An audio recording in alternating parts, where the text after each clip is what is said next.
Hey all, welcome to Parker's Reef. In today's episode, we're going to do the 4-year review of my dream reef tank.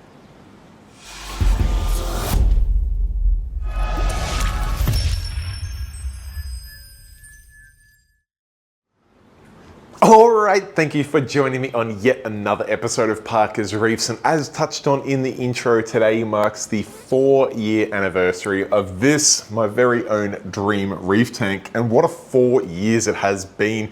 I've had some viewers follow right from the initial drawings of this tank through to receiving some of the equipment, some of the stand, the tank itself, the lighting frame, all the way through to putting sand, rock, water, and of course the fish and coral in there. So thank you so much for following my journey. It's been truly humbling having so many of you follow along across the last 4 years. But today, we're not here to talk about what's happened in the last 4 years. We're here to talk about where things are at right now, because it has been some time since I've done an update on this dream reef tank, and there's really quite a few things I want to cover. We'll start off by talking about some of the equipment changes I've done on the tank and what's brought that change along. We'll talk about some of the fish changes in the tank. We'll talk about some of the coral changes of the tank, and then we'll talk about the other field of changes, which has pretty much just been my laziness and some of the adverse things that have happened from my laziness. And we'll talk about what I'm doing to go through and try and resurrect some of those bad habits, I guess we'll say. But we will start things off by talking about the equipment. And those who have watched this channel before will know that I've talked about putting some light bars on this tank for quite a long period of time, and I was promising to do a video comparing a number of different lights out there, going over all of the different options, looking at the colors of them, the app functionality of them, of course the power of them.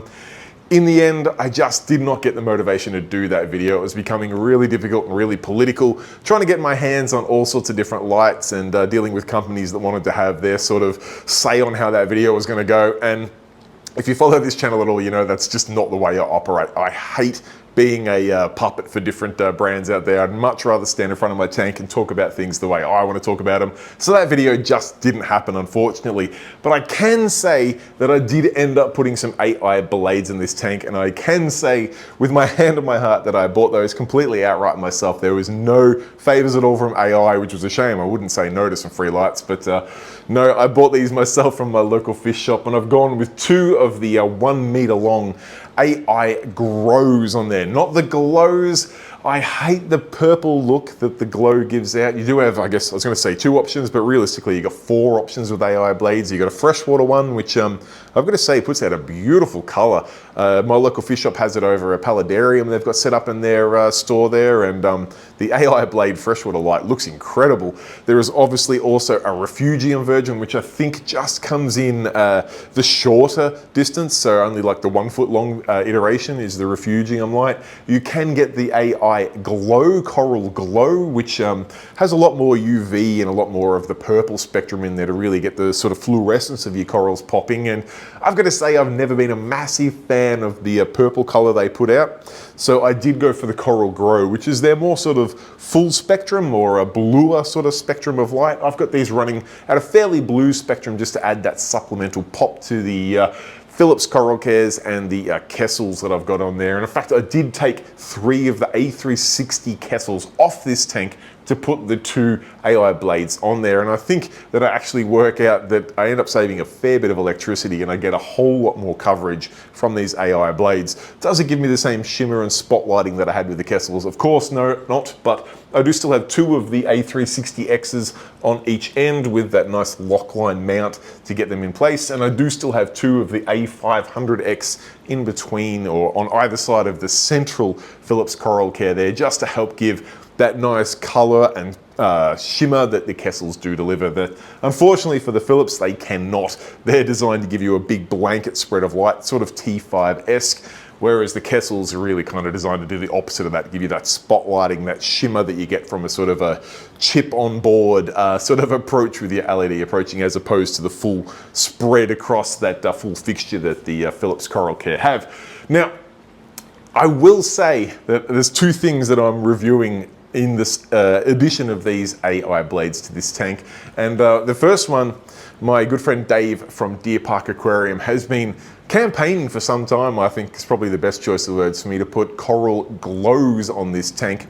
And I've got to say, he's almost convinced me The coral glows, whilst I do think they put out a pretty ugly to the eye spectrum, it's quite purple and I don't like the look of it.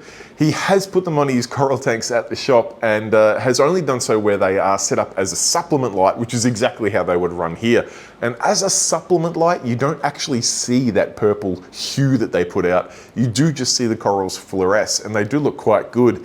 And the second thing he did that really almost convinced me, and possibly will in future, was he put a par meter under his coral tank with just the coral grow on, and then he added on the coral glow, and the par more than doubled. So the coral glow was putting out a heap more par than the grows, and you can tell by the number of light fixtures I've got above this tank. I absolutely love par. So I am tempted to add some, maybe going along this way of the tank, maybe even just two along here, some coral glows just to give that purple spectrum and see how it goes. But we'll see how that goes in the short-term future, because at the moment I've got these coral glows on there and I'm quite happy with how they're going.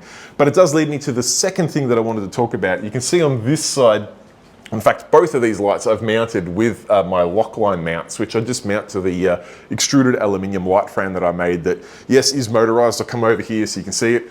If you are new to the channel, I have made this light frame so that I can lift it up and down so that I get full access to the tank just by pressing buttons over here. But it does mean that all of my lights are nice and fixed. They don't swing about from cables or anything like that. They stay mounted to this aluminium extruded frame, and I can position it where I like to get the best results. However, I had only two of the right angle lock lines, which I've used on this side, and I gotta say, I love the way that it keeps that AI blade in nice and tight and close to the coral cares here, almost acting like a light shade, which is really handy because just behind the camera there is my couch, and that's where I sit. And as we enter summer here in Australia, not that it sounds like summer at the moment, if you can hear the rain absolutely pummeling down outside, it's quite an unusual weather day here in Geelong, Australia. But I do like how I can get these lights really sitting up nice and tight and angled, and don't have quite as much of the lock line visible as I do over here on this one, where I have not used any of the right angled fittings. So I do have to get my hands on a few more right angled fittings, and I need two to get this one the same as that light, but I wouldn't mind another couple so I can put two of the Kessels back on the end using the same right angle lockline mounts. My problem being my supplier for lockline is Modular Hose in America, and whilst their prices are quite fair, their shipping is absolutely atrocious to Australia, and it works out okay if you're buying a heap of stuff, but if you're buying like $10 or $20 worth of fittings and you've got to pay like $140 in shipping, I just can't justify it. So if any of my viewers out there in America are willing to take some payment from me to pick up some Lockline right angled fittings, I can give you the part number and everything and then ship them out to me. I would be forever in your debt, but otherwise I'll just pull the bullet, or pull the trigger I should say, and I get some right angles so I can get these bars right up where I want them, because currently they don't perfectly line up here and it's doing my OCD a little bit crazy. All right, now continuing on with new equipment, but moving away from our lights.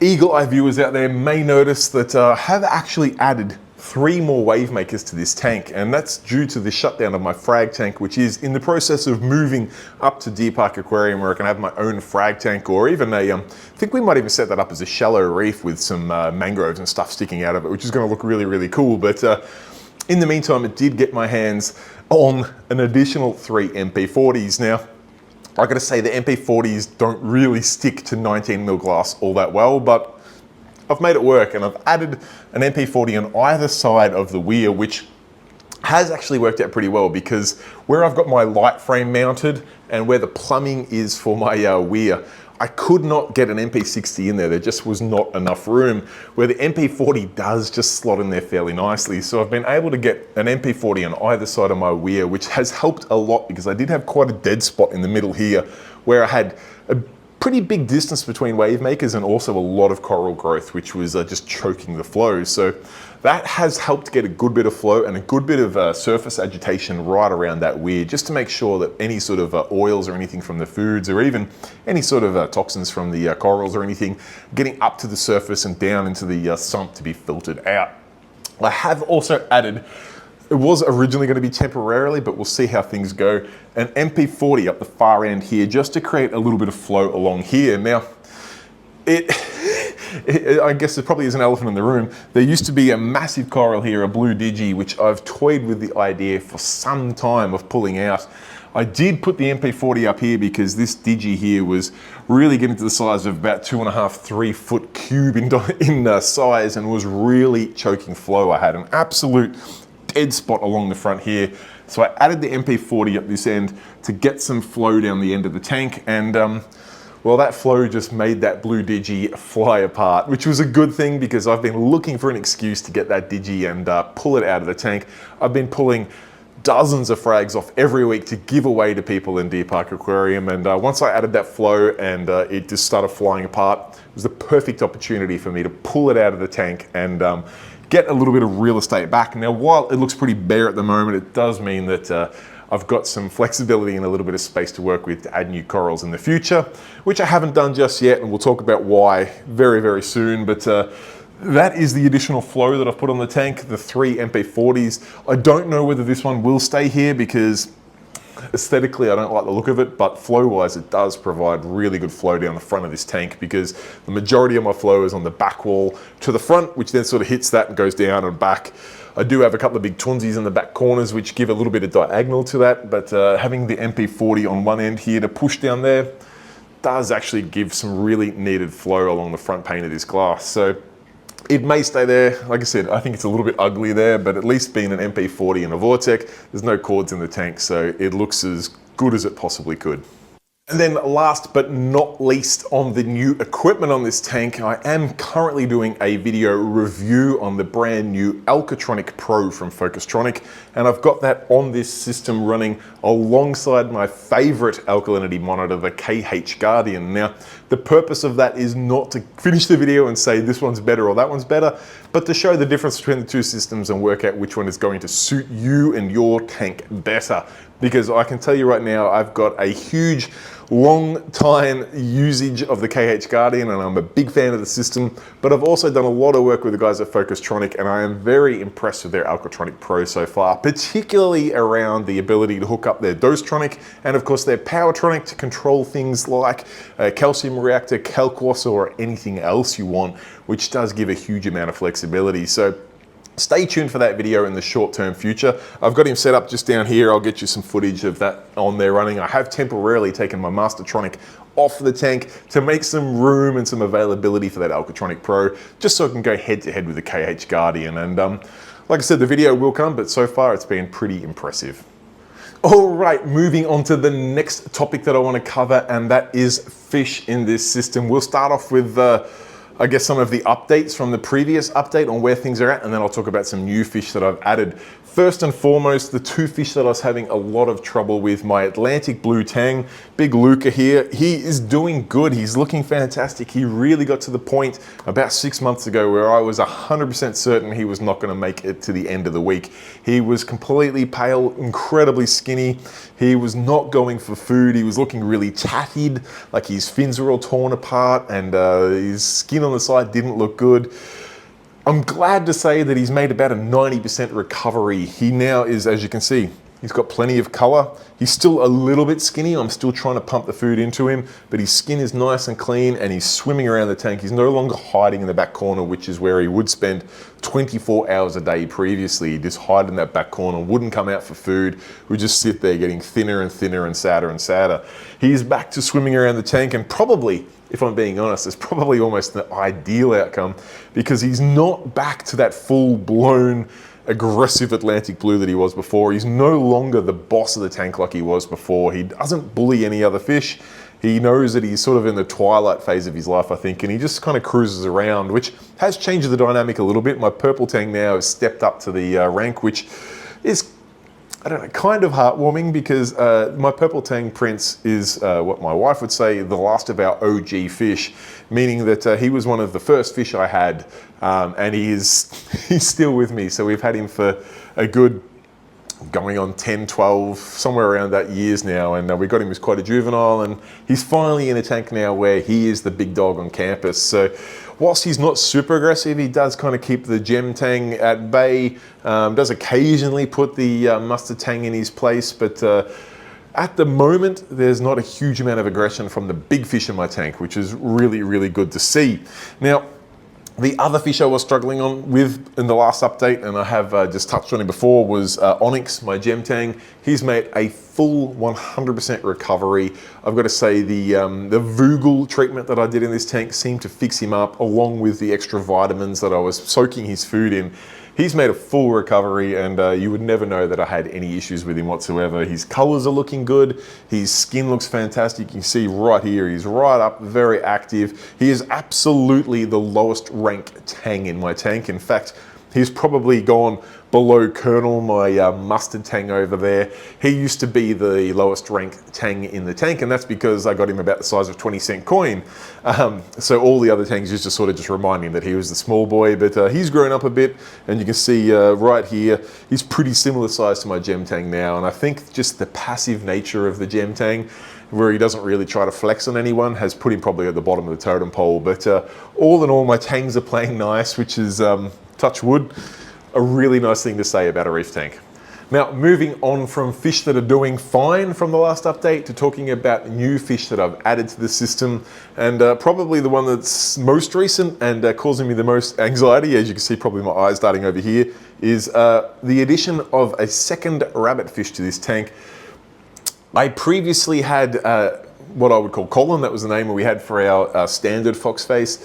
He was one of the OG fish, and I had got him off a fellow reefer about 11 to 12 years ago, and he had had him for quite some time. He'd had him for about 6 years at that stage, so he'd been in captivity for at least 16, 17 years, and unfortunately Colin, our foxface, did pass in the last 6 or so months, which was quite a shame, because when you've had a fish longer than you've had your own daughter, they really are members of the family. And I'd seen Colin go through phases of being not a small fish. We got him as a full-size fish, but he was actually the first fish I put in this tank along with my clowns, and seeing him follow the clowns around to then following some of the tangs around, getting confused with some of the chromas, thinking he's one of the school there, following them around, and basically seeing him reach the twilight stages of his life before passing.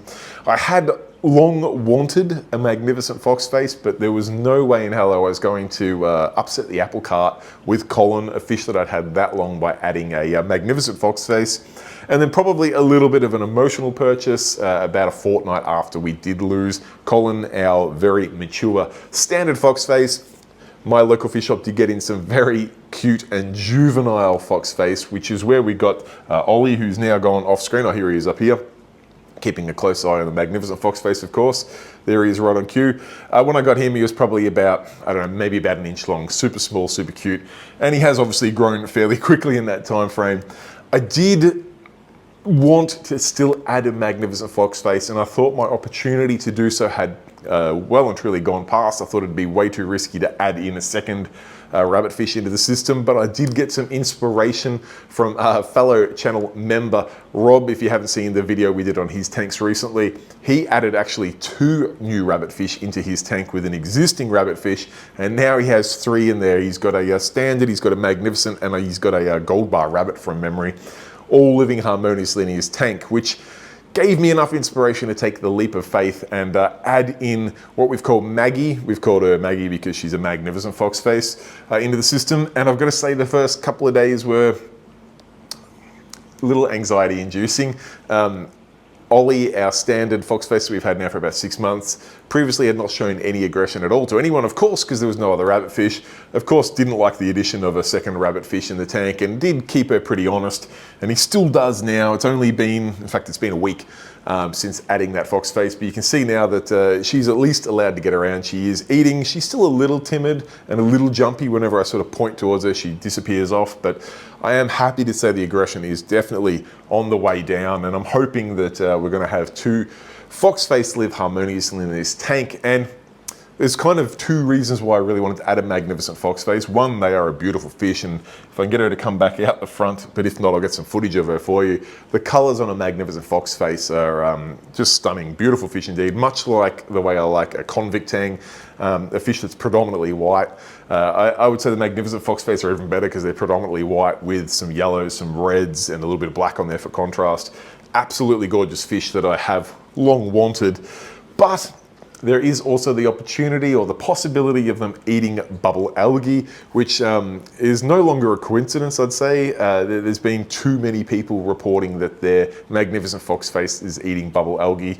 So whilst it's not a guarantee that every one of them is going to do it, there's definitely a reasonable chance if you have a magnificent foxface that it will keep your bubble algae at bay. And I've had enough of an arm wrestle with bubble algae in this tank from pretty much the beginning. So if I can get a natural solution to that, I'm down for it, particularly when it's as beautiful as Maggie, our magnificent foxface. So she's been probably the most significant addition to this tank in the last 6 months. She did only go in 6 days ago, so she's the new fish in the tank, which of course gets everyone's attention because we always like to see what's new.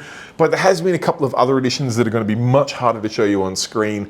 I do have a pair of mandarins in the tank, and I did not get them as a pair. I had one mandarin in the tank that we called Mando because we're some Star Wars fans in this house and we were watching The Mandalorian at the time. So when you're watching The Mandalorian and you get a mandarin fish, you call him Mando. And he was a male, but it did take me quite some time at keeping an eye on the new deliveries of mandarin fish into my local fish shop before being 100% certain that I had found a nice sized female to add to the tank. So we added Bo-Katan into the system again, Star Wars Mandalorian reference. And like I said, you will struggle to find Bo-Katan in the system, but she is there, and it's an awesome, awesome fish to have into the system, particularly the two of them. They do follow each other around, and it's gorgeous when their little fins, they do their little dance and stuff. And what I like about it the most is they're so cryptic, at least at this stage anyway. They're quite cryptic that you could spend an hour looking at the tank and not see any of them. And then another time you can just be walking up the hallway and you'll see two of them instantly without even trying. So it's one of those fish that you get a real reward for finding them, particularly if you can find both of them. And it's just that sort of interaction that I really enjoy with my Dream Reef tank, particularly with my family who really get involved with these fish, particularly when they're named. And there is a little bit of a connection to them, and yeah, just watching them grow, watching them match up. Adding Bo-Katan to this system was one of those really stressful moments because I was 98% certain that we had a male and we're adding a female, but there's still no guarantee they're going to get along. But they found each other pretty quickly and started following each other around, and then sort of set up a bit of a home. And of course, the least easy spot to find them, right in the middle of the tank underneath this huge bommy here. But they have set up a home, and they look beautiful when they're swimming around together. So all in all, a successful addition, and I'm very, very pleased. Now, to wrap things up with fish, there is one more change that I am tempted to do with the fish in this system, and I think I have mentioned it on a previous update before. My blue-green chromis, I did talk about my purple tang being the last of the OG fish in this system. It's not entirely factual because these chromis I have had for at least 10 years. Now, whilst I have added 2 or 3 here and there, these guys have been with me the majority of this school, and I've got about 20 of them in here. At least half of those I've had for that full time frame, and I've got to say they are fully grown, matured, and fairly aggressive chromis. And I have had trouble with the chromis wiping out my amphias. Ironically, people always ask me how I have chromis. I don't have the issues where the blue-green chromis wipe each other out, but I do have issues with them being quite aggressive to my other fish. And every night around sunset, if any of the fish go anywhere near any of the rock work where each of these guys call home, these chromis absolutely want to bash on. So I'm at the point where I think these chromis are maybe just a little bit more too mature for my system. Decent sized school. Whilst it's a large tank, it's 7 foot long. Maybe not large enough for 20 fully grown and quite aggressive chromis. So I am tempted to get these guys out of the system, rehome them into something a bit bigger, and maybe start with a new school of small juvenile chromis, just so that I can get that sort of 10-year time frame again before they get really mature and quite aggressive like this. Now, that's probably something a little bit easier said than done. Every other time I've tried to catch a fish out of this tank, I've put the trap in and I catch at least every chromis in the tank before trying to catch the fish that I actually want to catch. So I'd like to think it won't be that hard, but I'm certain that when I try to catch chromis, it's going to be a different story altogether. I do love them. It's not that I don't like the chromis. I absolutely love them. I think they give an incredible amount of color and movement, and I do love watching them swim through the rockwork and the corals. They really make it a reef, not a fish tank, but I do have plans for things like a Borbonius anther, some more bicolor anthers, maybe even a couple of nice wrasse. And unfortunately, every time I've tried that in the past, I'm mostly certain it's my chromis that just unsettles them to the point where it doesn't work out. So to progress with those smaller fish in this system, I was able to get away with the mandarins because I don't think the chromis care too much about them. And even I didn't touch on my scooter blennies, but I have added the scooter blennies now for the last, I know, probably 12 months of this system. I've got a pair of them in there, and the chromis don't seem to notice them at all. But anything else like a wrasse or any other sort of anther or anything like that, the chromis are all over, and it's just a little aggressive and causing me a little too much stress. So it might be time for the chromis to go, and then I can get some of those beautiful wrasse and anthers that I've been waiting quite some time for. All right, on to the next major topic, and that was what I was going to title New Coral in the System. But to be fair, there's not really much or any new coral in the system. The massive change here has been that I've taken that blue digi out. And like I said previously, it looks a little bare right now, but I can see the vision here, and it's one of those things that as this tank hits the 4-year mark, I've long been to sort of let corals grow. I'm not a massive fan of trimming them back and keeping them in check. If they grow out and kill each other, so be it. I like that sort of natural look, but at the end of the day, corals will grow almost indefinitely and or infinitely, and I have a finite amount of space for them. So things like the blue digi had really just outgrown its place in the tank. It was too big, it was getting quite brittle.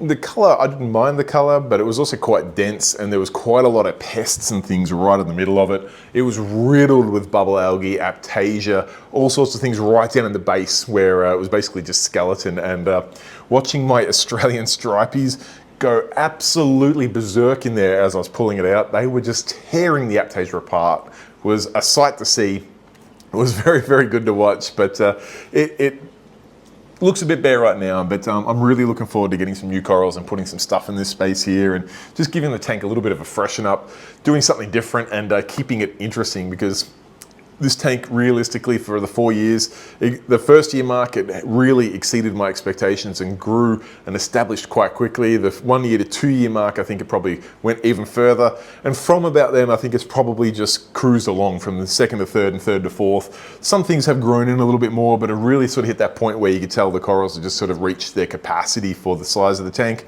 And I could be completely content with that and leave it as it is and just maintain it, or we can make some changes, put a bit of a wrecking ball through there and keep things interesting, add some new corals, move some pieces on, get them into other people's tanks and see what we can do from there. So ripping out that digi was the first sort of step in that process. Along with that, you may recall I was previously having some issues with my hammers that were receding and eventually dying. I'm pretty well certain that the cause of that problem is my hybrid angel, which he's hiding in there right now. Prius, I'll get some footage on screen for him. My absolute showpiece fish. This tank is his tank. So when I went through some of the topic of my hammers receding and suspecting it was possibly the angel, I had a lot of comments from you guys out there saying to set up a separate tank for the angel. That's not happening. This tank is Prius's tank. So if hammers are on the menu, hammers can go. I was thinking at that point in time that if he does eat through all of the hammers, that I might put some soft coral on this front bommy here.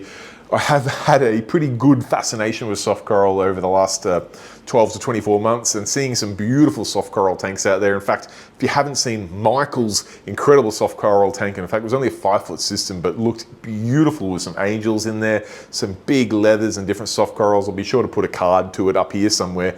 Check that video out, and that really gave me the inspiration to try and find some space for leathers, but I just didn't have the room for it. So I had conceded that if Prius decided he was going to eat all of my hammers, that I would change that out and put some leathers in there and see if he ate those or not. Thankfully or unthankfully, depending on how you look at it, he does seem to have stopped eating hammers. I haven't gone to the point of putting new ones in. I don't want to spend big money on hammers just for him to eat them in a day, but these 3 big guys here that I've rearranged on that rock, he seems to be leaving alone. I have seen him have a little nip at this yellowy goldy one once before, but he seems to be leaving alone. He's coming right over to it now. Thought about it, but didn't. Awesome. So no nipping of the corals or the hammers there, which is great. So if that's the case, I'll leave these 3 ones up here. I've got a couple of smaller ones around here that I'm not that tied to, but these 3 up here on the rock I quite like. They're big hammers, good contrasting colors, look good. But should it be that he turns on those hammers, rather than just having like one there and just sort of watching the numbers dwindle, I'll pull them all out and we'll put some soft corals in there and see how that goes. But for the time being, no soft coral, we're going to keep the hammers there and see if Prius doesn't touch them for the time being. Now, lastly, on the corals in this system, we should talk about the coral color, which will lead on to the next topic around the other things, which is pretty much around the parts where I've been a little bit slack and let a few things slip, and the tank is probably not at its peak or where it could be. I do believe the corals in this system have lost a little bit of color, and I've been chasing that for some time now, and I've been looking into bacterial things, I've been looking into various elements, trace elements, doing different ICP tests. Realistically, I think it's come down to 3 things that probably have been the issue, but I'll take you through each of those so we can have a look and see, and I'll tell you what we're doing to address those issues and see if we can get this system back up to its former glory. But before I do go into that, I'll just say that some of the SPS in particular, things like my Sunburst Monty Cap back there, it's just dulled, it's not dead, it's still growing. It's definitely not declining or anything like that, but it doesn't have the vibrancy that it once did. My red Monty Cap actually is probably looking pretty good, but some of my acros just don't have the pop they had before, and I'm not, well, I wasn't entirely certain what the problem was, but now I do have a few suspicions, and we'll go through those right now. Now, first and potentially foremost, you may notice on my sand here, I've been battling cyanobacteria in this system for the last few months. In fact, probably 6 to 10 months I've been battling cyanobacteria in here, and that's probably why I added all of the extra flow into this system to try and help get that off the surfaces and get it up and out of the water column.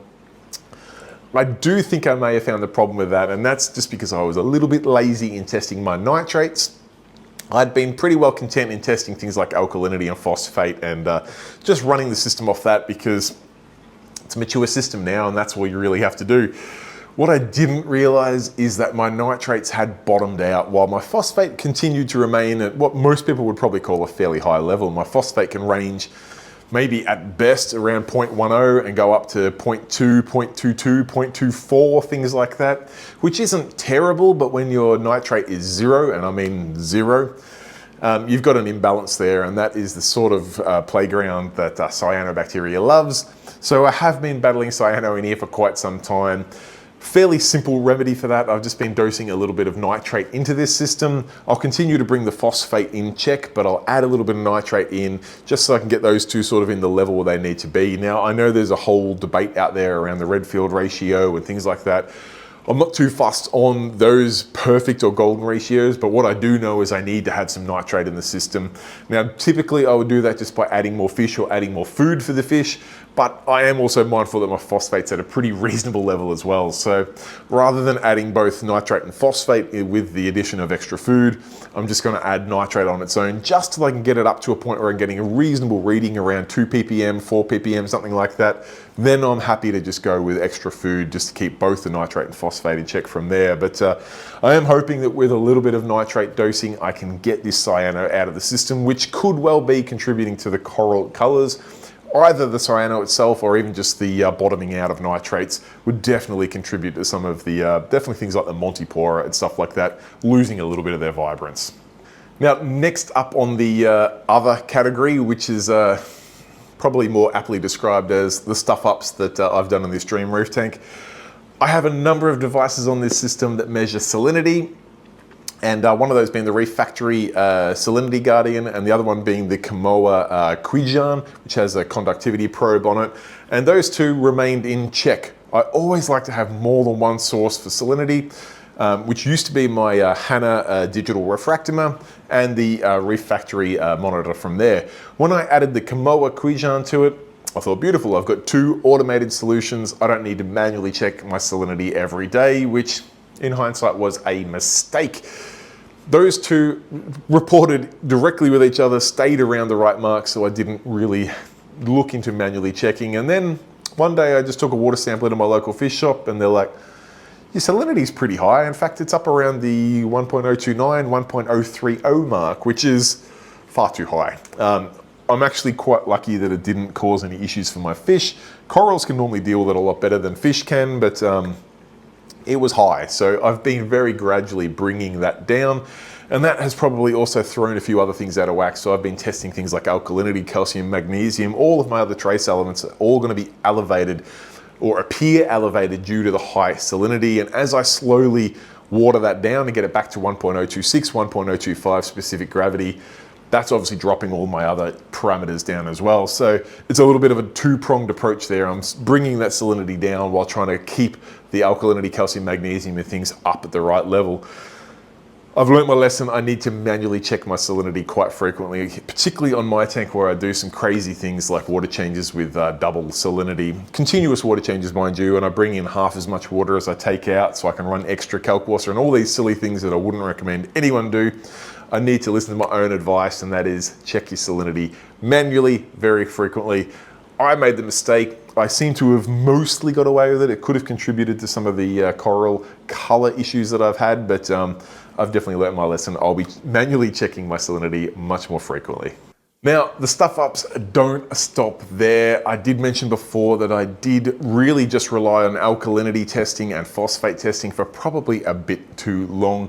And as a result, my calcium did also get a little bit out of whack from my alkalinity, which I think would not have helped things like the cyano in here, and definitely not have helped the coral colors either. So when you look at the issues I've gone through, I'm looking at here, I've got cyano from no nitrate in the system. I had a super high salinity. My calcium had dropped low despite having that high salinity. When I say low, it got down to about 375, 380 ppm, which is pretty low. Bear in mind, I do keep my alkalinity at a lower level. My alkalinity is normally around the 7.5 to 8.0 DKH, so I don't run an elevated alkalinity, which is probably what got me a little bit more leeway with the low calcium. It wasn't completely out of whack because they were both fairly low, but all in all, my calcium was too low. So again, I'm just gently bringing that back up, which has been a little bit of a challenge while I'm also watering the tank down with extra RO water. But I'm keeping an eye on that, and basically the lesson learnt here is manually check your parameters much more often. I had been fairly busy with work and YouTube ventures all across this country, so I'd got a little bit lax with this tank and probably let a few things get out of grip. So I'm going to be checking salinity much more often. I'm going to be checking my nitrate much more often, and last but not least, I will be checking my calcium much more often, at least until I get them back into check and I know the signs to look out for moving forward. All right, last but not least on the other category for this tank, and thankfully this is not one that is a stuff up that I've made, but just something that's a little bit experimental that I'm trying on this tank. I do suspect that my coral color issues have been due to those three problems I already discussed just previously. However, after talking to Christian over in the UK from Signature Frags, he mentioned that there has been an epidemic of some rogue, I think they were called white copepods, but basically some parasitic copepods that can cause the sort of problems I've been having, where your corals continue to grow and they look like they're alive and healthy and doing well, but they just lack that color and punch and even the growth rate that they used to get before. And talking more to Christian made sense to me to give his remedy a try, which is a dosing of a dog wormer, believe it or not, a product called Milbamax, which is available online here in Australia. I don't believe there's any script required. I didn't have to do anything to get it, so fingers crossed it's okay. I wouldn't recommend everyone jump into it. It is a fairly comprehensive program. The pills themselves are fairly expensive. You've got to manually grind them up. I didn't actually have a pestle and mortar, so I had to put them in a Ziploc bag and smash it down into a powder. I then mixed it with boiling RO water to get it to actually dissolve into that liquid. And then I've dosed it into this system. First dose goes in. A week later, the second dose goes in, and then 2 weeks after that second dose, the third dose goes in. All that time, you've got to watch your skimmer to make sure it's not pulling the product out. You've got to run no carbon or GFO because that can pull the product out.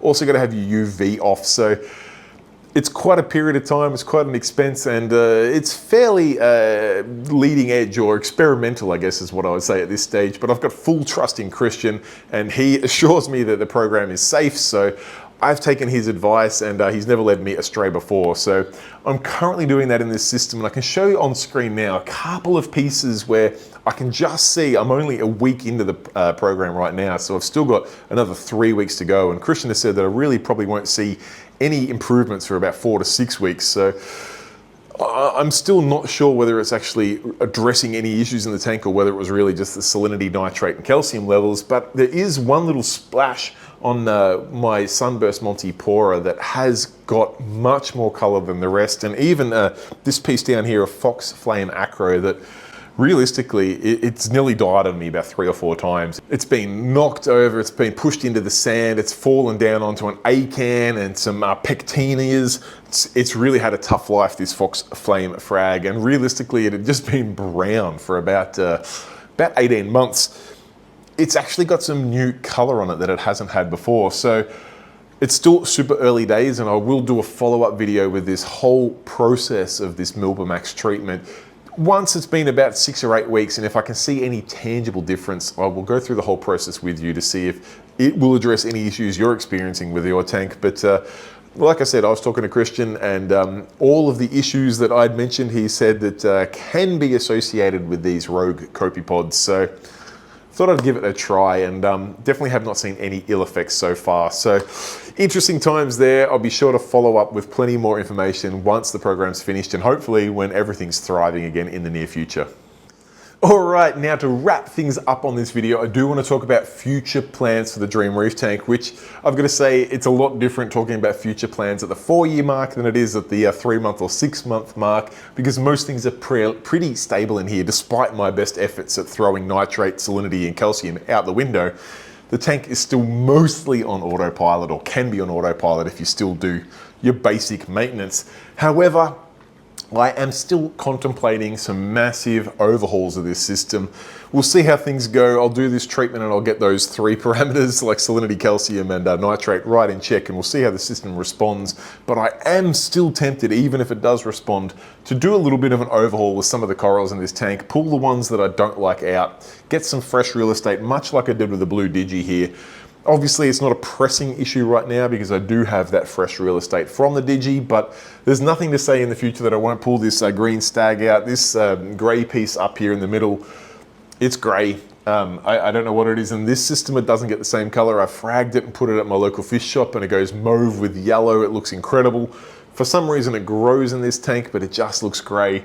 It looks all right from the top down, but where it sits in the tank, it's just grey. So it potentially will go. My red dragon, it's a beautiful coral. It grows fast, it's got great color, but it does get to the point when it gets to a pretty large size that it likes to kill itself off in the inside, and there's a couple of little dead strands in there, so it could potentially go. We talked about potentially the hammers going and swapping that out for soft corals. There's always a chance for the red Monty Cap to go. It takes up a huge amount of real estate. So I am definitely liberated after removing the blue Digi out of this tank, and I guess getting over that fear of pulling out a big chunk from the tank. Whilst obviously I can tell, looking at the system, any sort of non-reefing friends that visit don't notice that I pulled out a good like 10 kilos of coral out of this system and filled up half a wheelie bin with it. No one really notices that, so it does kind of get rid of that fear of having a ugly tank from the start again when you've got something that's pretty well grown in, and it gives you a little bit of enthusiasm or a little bit of motivation to maybe pull the things out of the tank that you don't love so much and get yourself that real estate for new corals that potentially you will love. Now, one more change that I would like to make in the future, and I would love to hear your opinion on how I could go about doing this. I would love to add a bit more sand to this tank. Unfortunately, due to the location of my wave makers, and I talked about on the back wall, pushing forward, it kind of hits that front pane of the glass, goes down and then back. It has cleared out the sand along the front here. Now, I can try to drag that back in, but I just don't have enough sand to keep it there. I would like to add a little bit of sand, and I'm curious on your thoughts. For anyone out there that has added sand to a tank that already has sand, or even if it didn't have sand before, I'm thinking about getting a bag of sand and rinsing it all out, and maybe adding like half a cup a week, just to get some sand coverage on the front here. I could, of course, let things like this Montipora grow out here, which is pretty easily growing and encrusting onto the base of the tank, but I like sand, particularly when it doesn't have cyano on it like this does at the moment. I love a nice, clean, white sand, and I really want to get that back in this system. So I'm keen to investigate how I go about adding a little bit of sand each week without upsetting the ecosystem too much. Now, a couple of the other future plans for this tank and something we did talk about in this video, definitely keen on removing these chromis at some stage. When I've got some time up my sleeve and feel like fishing a lot of fish out of this tank, I will go about pulling these chromis out and getting a new juvenile school in there, which will hopefully give me the flexibility to add some new anthias and some of those really desirable wrasse to this system. Probably go hand in hand with the addition of the sand into this tank for some of those wrasse that do like to bury under the sand. So I'd expect that I might tackle that in the next 2 or 3 months. We'll see how we go. It's tough because these chromis have been with me a long time, but I gotta say, I'm well and truly over the aggressive hour or two each night from those fish. You can see them, they're forming almost like a bikie gang. They are horrendous and that aggressiveness has to go. I need to have a peaceful reef tank and the chromis are just not providing that at this point in time. One other change that I did mention in this video already that may or may not happen in the future is the potential to add a couple of AI blade glows to this system, potentially running front to back of this tank. We'll see. I'll wait for the savings or the piggy bank to build back up before I jump in there again. So far, I've been very pleased with the AI blades on the front here, so I imagine they'll be equally as good, but watch this space. I'm not 100% sold on that yet, despite Dave at my local fish shop doing his best and putting forward a pretty strong case, I must admit. And then from there, the only future plans for this system are to get back on top of those parameters that we talked about and basically continue to learn and enjoy the system every day. It's something that I have talked about on this channel a few times, that every reefer out there goes through some challenges. Me and my dream reef tank are absolutely not immune to this. Everyone goes through the ups and downs in this hobby. Not that I'd say this is a down. I've got some challenges that I'm overcoming, and that is the hobby. If you are in reefing so you can have that insta-worthy tank 24/7, you're probably going to be disappointed.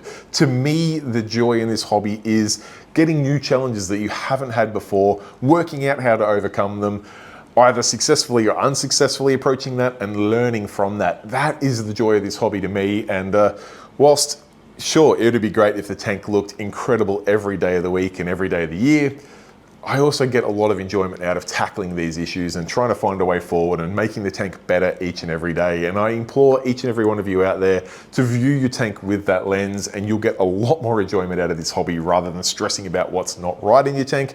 Look at it as an opportunity to improve your tank and to learn something new. All right, guys, I will wrap things up there. Thank you so much for watching. If you have watched this dream reef tank from the beginning, I humbly appreciate your support. This channel has grown exponentially throughout the 4 years of this dream reef tank, and I cannot thank you enough. It's so humbling to have so many people from all across the world enjoy my dream reef tank as much as I enjoy it, and I really look forward to bringing you even more updates with this system as she enters the second half of her life. Realistically, our reef tank's really probably a good for 10 to 15 years peak, and we've hit the 4-year mark now and still learning every day and have some new things to overcome in this system, which is a pure joy. Now, it would be remiss of me not to say that if you are yet to subscribe to this channel, to please consider doing so. It takes 2 seconds of your time, costs no money whatsoever. There is a subscribe button down there in that bottom corner, and you can even hit the bell notification after subscribing, which will let you know each and every time we release a video on this channel. And for those who don't know, it is the same time, same place each and every week. If you haven't watched this video at its live release, consider doing so next week, because we have a huge following of reefers that jump on and chat live each and every week as this video goes live. A huge proportion of those are from the UK, and I love chatting with all of our UK reefers about how their tank's going and what challenges they are overcoming in their systems, which is what this hobby is all about. The community is incredible out there, and I highly encourage you all to take advantage of it. And of course, it would also be remiss of me not to give a huge shout out to all of my channel members. Their names are on screen here now. These guys do chip in a couple of bucks each and every month to make these videos possible, and I cannot thank them enough. It truly does make everything on this channel possible, so thank you so much. Going through, we got some members here that have been with us for a long time, over a year, almost since the conception of the membership on this channel, and it's truly humbling and amazing to see, so thank you so much. But other than that, guys, I will wrap things up there. I look forward to bringing you more videos each and every week. Till then, stay safe, keep reefing. Cheers, bye.